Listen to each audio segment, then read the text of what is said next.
Stephen കോവിയുടെ 7 habits എന്ന പുസ്തകത്തിലെ വളരെ പ്രധാനപ്പെട്ട ആദ്യ ഭാഗത്തേക്കാണ് നമ്മൾ കടക്കുന്നത്. ഒരുപാട് നേട്ടങ്ങൾ കൈവരിക്കും, പക്ഷെ അവസാനം നോക്കുമ്പോൾ എന്തോ ഒരു ശൂന്യത. നിങ്ങൾക്കങ്ങനെ തോന്നിയിട്ടുണ്ടോ? ഇങ്ങനെയുള്ള പ്രശ്നങ്ങൾക്ക് പെട്ടെന്നുള്ള പരിഹാരങ്ങൾ പലപ്പോഴും പ്രായോഗികമാകാറില്ല, അല്ലേ? അപ്പോൾ ഈയൊരു വിജയസങ്കല്പത്തെയാണ് സ്റ്റീഫൻ കോവി പേഴ്സണാലിറ്റി എത്തിക് എന്ന് പറയുന്നത്. പക്ഷേ ഇതിന് നേരെ വിപരീതമാണ് ക്യാരക്ടർ എത്തിക്. അവിടെ പ്രധാനം നമ്മുടെ സ്വഭാവമാണ്, കഴിവുകളല്ല. അതായത് രോഗലക്ഷണങ്ങൾക്ക് മരുന്ന് കഴിക്കുന്നത് പോലെയാണ്. യഥാർത്ഥ അസുഖം അവിടെ തന്നെ കാണും. യഥാർത്ഥ പരിഹാരം വേണമെങ്കിൽ ഇലകളിലല്ല, പ്രശ്നത്തിന്റെ വേരിലാണ് നമ്മൾ ശ്രദ്ധിക്കേണ്ടത്. അപ്പോൾ എന്താണ് ഈ വേര്? അത് നമ്മുടെ മനോഭാവമോ പെരുമാറ്റമോ അല്ല, മറിച്ച് നമ്മുടെ കാഴ്ചപ്പാടാണ്. ഈ കാഴ്ചപ്പാടിനെയാണ് കോവി പാരഡിഗം എന്ന് വിളിക്കുന്നത്. ചുരുക്കി പറഞ്ഞാൽ നമ്മുടെയൊക്കെ മൈൻഡിലുള്ള ഒരു മാപ്പ്. നമ്മളെല്ലാവരും ഈ മാപ്പ് ഉപയോഗിച്ചാണ് ഓരോ കാര്യങ്ങളെയും തീരുമാനങ്ങളെയും സമീപിക്കുന്നത്, അല്ലേ? ഇനി ഒന്ന് ആലോചിച്ചു നോക്കൂ, കയ്യിലുള്ള മാപ്പ് തെറ്റാണെങ്കിലോ എത്ര കഷ്ടപ്പെട്ടാലും ലക്ഷ്യത്തിലെത്തുമോ?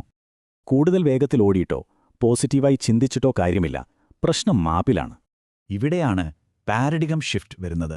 ആ ഒരു ആഹാ നിമിഷം നമ്മുടെ കാഴ്ചപ്പാട് മൊത്തത്തിൽ മാറും. ഈ ആശയം വ്യക്തമാക്കാൻ കോവി തന്റെ ജീവിതത്തിൽ നടന്നൊരു സംഭവം പറയുന്നുണ്ട്. നമുക്ക് കേൾക്കാം. ആ കുട്ടികളുടെ അച്ഛൻ ഇതൊന്നും ശ്രദ്ധിക്കാതെ വെറുതെ ഇരിക്കുകയാണ്. ഇത് കണ്ടിട്ട് കോവിക്ക് ദേഷ്യം വന്നു. വളരെ ക്ഷമയോടെയാണ് അദ്ദേഹം ആ അച്ഛനോട് ചോദിച്ചത്, സർ, കുട്ടികളെ ഒന്ന് നിയന്ത്രിക്കാമോ?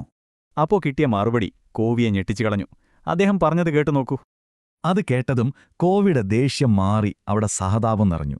കണ്ടോ, കാഴ്ചപ്പാട് മാറിയപ്പോൾ പെരുമാറ്റവും മാറി. അതായത് ജീവിതത്തിൽ വലിയ മാറ്റങ്ങൾ വേണമെങ്കിൽ ആദ്യം മാറേണ്ടത് നമ്മുടെ അടിസ്ഥാനപരമായ കാഴ്ചപ്പാടുകളാണ്. ഇതാണ് നമ്മളെ ഇൻസൈഡ് ഔട്ട് എന്ന പ്രധാനപ്പെട്ട ആശയത്തിലേക്ക് എത്തിക്കുന്നത്. സിമ്പിളായി പറഞ്ഞാൽ യഥാർത്ഥ മാറ്റം തുടങ്ങേണ്ടത് പുറത്തല്ല, നമ്മുടെ ഉള്ളിലാണ്. ആദ്യം നമ്മൾ മാറണം. ഈ മാറ്റം അടിസ്ഥാനമാക്കേണ്ടത് ചില തത്വങ്ങളിലാണ്. അവ പ്രകൃതി നിയമങ്ങൾ പോലെയാണ്. ഒരു ലൈറ്റ് ഹൗസ് പോലെ. നമുക്കവയെ അവഗണിക്കാം, പക്ഷേ ഒരിക്കലും തകർക്കാൻ കഴിയില്ല. അതുകൊണ്ട് നമ്മുടെ മാനസിക ഭൂപടങ്ങളെ ഈ തത്വങ്ങളുമായി യോജിപ്പിക്കുമ്പോഴാണ് യഥാർത്ഥ വിജയം വരുന്നത്. അപ്പോൾ യഥാർത്ഥ പ്രശ്നം നമ്മൾ ആ പ്രശ്നത്തെ കാണുന്ന രീതി തന്നെയാണ്. നിങ്ങളുടെ മാപ്പുകൾ ശരിയാണോ?